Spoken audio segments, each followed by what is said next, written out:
Hi பிள்ளைகள், இன்றைக்கு நாங்கள் பார்க்க போகிறது யூனிட் 9 மைக்ரோபயாலஜி. சரியான இலகுவான ஒரு பாடம். அது டிரெக்ட் தியரிகள் தான். எப்போதுமே கிளாசிக் கேள்விகள் திரும்ப திரும்ப வந்து கொண்டே இருக்கும். முதலாவது நாங்கள் தெரிஞ்சுக்கொள்ளணும், நுண்ணங்கி என்றால் என்னன்னு தெரிஞ்சுக்கொள்ளணும். அதுக்கான டெஃபினிஷன் நான் தயாரித்து வச்சுருக்கேன். பாருங்கள் பிள்ளைகள், நுண்ணங்கி என்றால் என்னன்னு ஒரு கேள்வி வந்துச்சுண்டா பொதுவாக வராது, அந்தளவு பேசிக் லெவலுக்கு போக மாட்டாங்க.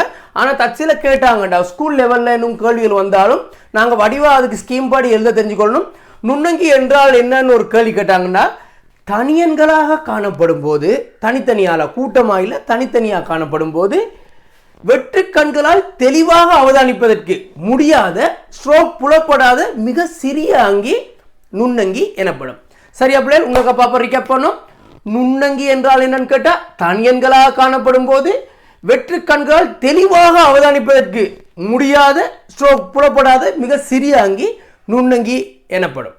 அடுத்தது நாங்கள் பார்க்க போகிறது மைக்ரோபயாலஜி யூனிட்டில் என்னென்ன நுண்ணங்கிகளை பற்றி எங்களோட சிலபஸில் இருக்குதுன்னு சொல்லி. நுண்ணங்கிகள் ஏராளமான வகைகள் இருக்குது. ஆனால் எங்களோட ஏலெவல் சிலபஸுக்கு என்னென்ன நுண்ணங்கிகள் இருக்குதுன்னு பார்த்துட்டு அது சம்மந்தமாக டீட்டெயிலாக நாங்கள் ஸ்டடி பண்ணோம்னா எங்களுக்கு போதுமான அளவு மார்க்ஸ் எடுக்கக்கூடியதாக இருக்கும்.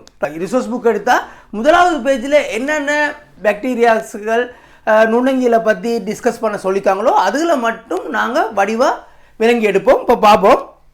நுண்ணங்கியில் வந்து எங்களோட சிலபஸ் படி நுண்ணங்கியில் வந்து நான் பிரதானமாக ரெண்டு வகையாக பிரிக்கிறேன். நான் ஒன்று வந்து மனதில் வச்சுக்கொள்கிறதுக்கு, இந்த பாகுபாடுகள் எல்லாமே எங்களுக்கு மனதில் ஞாபகத்தில் வச்சுக்கொள்கிறதுக்கு, எக்ஸாமில் கூடுதலான மார்க்ஸுகளை பெறுறதுக்காக தான் இந்த மாதிரி நான் டிவைட் பண்ணி போய்கொண்டிருக்கேன். முதலாவது வந்து ரெண்டு விதமாக பிரிக்கிறேன். கள அமைப்பு உடையவை, கள அமைப்பு அற்றவைன்னு ரெண்டு விதமாக எங்களோட சிலபஸில் உள்ள நுண்ணங்கியில் நான் பிரிக்கிறேன், ரெண்டு விதமாக. ரைட். அடுத்தது வந்து இப்போ நாங்கள் பார்க்க போகிறோம் கள அமைப்பு உடையவை. ரைட்டா? கள அமைப்புடையவையை நான் ரெண்டு விதமாக பிரிக்கிறோம். ஒன்று வந்து ப்ரோகரியோட்டாக்கள், அடுத்தது வந்து யூகரியோட்டாக்கள்னு சொல்லி. யூகரியோட்டாக்கள் எடுத்துக்கொண்டோம்னா அதில் இருக்குது டொமைன் யூகரியா. அடுத்தது ப்ரோகரியோட்டாக்கள் எடுத்தோம்னா ரெண்டு வகையான டொமைன்ஸ் இருக்குது. ஒன்று வந்து டொமைன் பாக்டீரியா, அடுத்தது டொமைன் ஆக்கியான்னு சொல்லி. இப்போ யூகரியோட்டாக்களில் உள்ள டொமைன் யூகரியாவை ரெண்டு விதமான இதில் எங்களுக்கு வந்து நுண்ணங்கிகள் காணப்படுது. ரைட். ஒன்று வந்து கிண்டம் ஃபங்கஸ், கிண்டம் புரோட்டிஸ்டா. அதுக்கு ஃபங்கஸுக்கு ஒரு உதாரணம் மதுவம்னு எடுக்கிறோம், புரோட்டிஸ்டாவுக்கு என்டெமிபா ஸ்டோலட்டிக்காவை எடுக்கிறோம். அது சம்மந்தமாக டீட்டெயிலாக பிறகு பார்ப்போம். இப்போ அடுத்தது வந்து கள அமைப்புடைய ரெண்டாவது வகை வந்து ப்ரோகரியோட்டா. ப்ரோகரியோட்டாவை ரெண்டாக பிரிச்சிருக்கோம், டொமைன் பாக்டீரியா, டொமைன் ஆக்கியா. டொமைன் பாக்டீரியாவை முக்கியமான 3 பகுதி எங்களுக்கு சிலபஸில் டிஸ்கஸ் பண்ண சொல்லியிருக்காங்க. ஒன்று வந்து பாக்டீரியாவை பற்றி டிஸ்கஸ் பண்ண சொல்லியிருக்காங்க, அடுத்தது சைனோ பாக்டீரியாவை பற்றி டிஸ்கஸ் பண்ண சொல்லியிருக்காங்க, அடுத்தது மொலிக்யூட்டிஸை பற்றி டிஸ்கஸ் பண்ண சொல்லியிருக்காங்க. இது ரெண்டும் பெரிய பகுதிகள். இது வந்து ஒரு கிளாஸை பற்றி டிஸ்கஸ் பண்ண சொல்கிறாங்க, அதில் ஒரு விதிவிலக்கு இருக்குது, அதனால அதை டிஸ்கஸ் பண்ண சொல்லியிருக்காங்க. அடுத்தது டொமைன் ஆக்கியாவை பற்றி பார்க்க போகிறோம். டொமைன் ஆக்கியாவில் தான் அதி தீவிர நாடிகள் காணப்படுது. அதில் வந்து உதாரணத்துக்கு தேமோஃபிலிஸ், ஹெலோஃபிலிஸ்னு சொல்லி ரெண்டு விதமான அதிதீவிர நாடிகள் காணப்படுது. அது சம்மந்தமாகவும் பிறகு டீட்டெயிலாக நாங்கள் பார்ப்போம். அடுத்தது வந்து மொலிக்யூட்டிஸை எடுத்துன்னா ரெண்டாக பிரிக்கிறோம். அது மைக்கோபிளாஸ்மா, அடுத்தது பைட்ரோபிளாஸ்மான்னு சொல்லி ரெண்டு விதமாக பிரிக்கிறோம் நாங்கள். இது ரெண்டுக்கு இடையிலான வேறுபாடுகள் சம்மந்தமாக ஒரு கேள்வி வந்திருக்கு நியூ சிலபஸில். இப்போ அது ரெண்டையும் கொஞ்சம் பார்க்கணும், அதையும் விளங்கி எடுக்கணும். ஏன்னா எம்சிக்யூவில் வந்திருக்கு. இதுவும் ஒரு ஸ்ட்ரக்சர் கேள்வியாக வந்திருக்கு, லேட்டஸ்ட்டாக உண்டு. அதி தீவிர நாடிகள் பற்றியும் வந்திருக்கு, இதுவும் சம்மந்தமாகவும் புது சிலபஸில் வந்திருக்கு. அப்போ அதுகளையும் கொஞ்சம் வடிவாக விளங்கி எடுக்கணும். அடுத்தது நாங்கள் பார்க்க போகிறது கள அமைப்பு அற்றவை. ரெண்டாக பிரிச்சிருக்கோம் நுண்ணங்கிய. அடுத்த ரெண்டாவது பகுதியை பார்க்குறோம், கள அமைப்பு அற்றவை. அதில் 3 விதமான பகுதிகளை நாங்கள் விளங்கி எடுக்கணும். முதலாவது வைரஸுகள் நாங்கள் பொதுவாக சின்ன வயசுலேருந்து எங்களுக்கு தெரியும் வைரஸ்னா என்னான்ட்டு. இதில் முக்கியமான எம்சிக்யூ பாயிண்ட் ஒன்று நான் இப்போ ஞாபகப்படுத்தி விடுறேன். இதில் வந்து புரதம் காணப்படுது, புரதமும் காணப்படுது, நியூக்ளிக்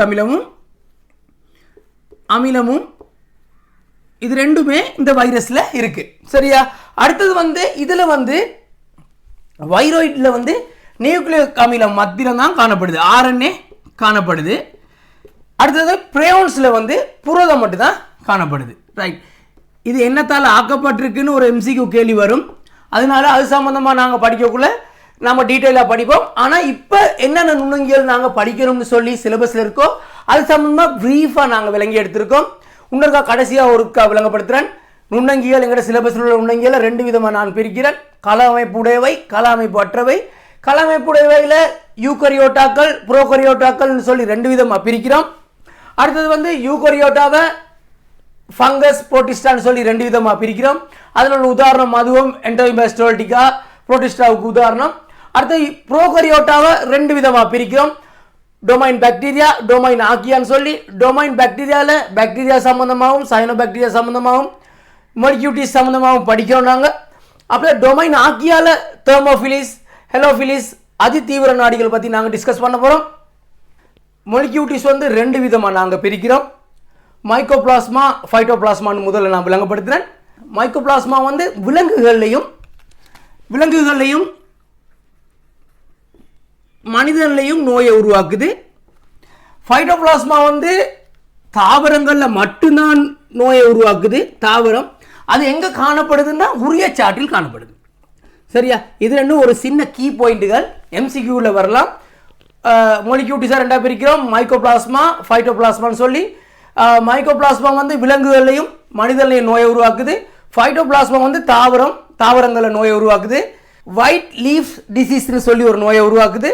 இதில் வந்து விலங்குகளில் வந்து நியூமோனியா, சுவாச நோய்களை உருவாக்குது. இது சம்மந்தமாகவும் ஷோட்டாக நாங்கள் ஐடியாவும் எடுத்து வச்சுக்கொள்ளுங்க. இந்த வீடியோவில் ஒரு முக்கியமான கேள்வி ஒன்று நான் கேட்குறேன். என்னென்னா, பிரேயோன்ஸில் என்ன காணப்படுது? புரதம் காணப்படுதா, டிஎன்ஏஓ, நியூக்ளிக் அமிலம் காணப்படுதான்னு சொல்லி கமெண்ட் செக்ஷனில் நீங்கள் உங்களோட ஆன்சரை டைப் பண்ணுங்கள். அப்போ இதில் கிளாசிஃபிகேஷன் உங்களுக்கு விளங்கியிருக்குன்னு அர்த்தம். இந்த வீடியோ உங்களுக்கு பயனுள்ளதாக இருந்துச்சுன்னா ஷேர் பண்ணுங்கள், லைக் பண்ணுங்கள். இதுவரைக்கும் சப்ஸ்கிரைப் பண்ணாமல் இருந்தீங்கன்னா சப்ஸ்கிரைப் பண்ணுங்கள், பெல் பட்டனை கிளிக் பண்ணுங்கள். அப்போ தான் நான் போடுற வீடியோ உடனுக்குடன் உங்களுக்கு கிடைக்கக்கூடியதாக இருக்கும். நான் கேட்ட கேள்விக்கான விடையை கமெண்ட் செக்ஷனில் டைப் பண்ணுங்கள். இன்னொரு சூப்பரான வீடியோவில் சந்திக்கும் வரை bye from doctor Soumya Pradeepan. Bye பிளேலே.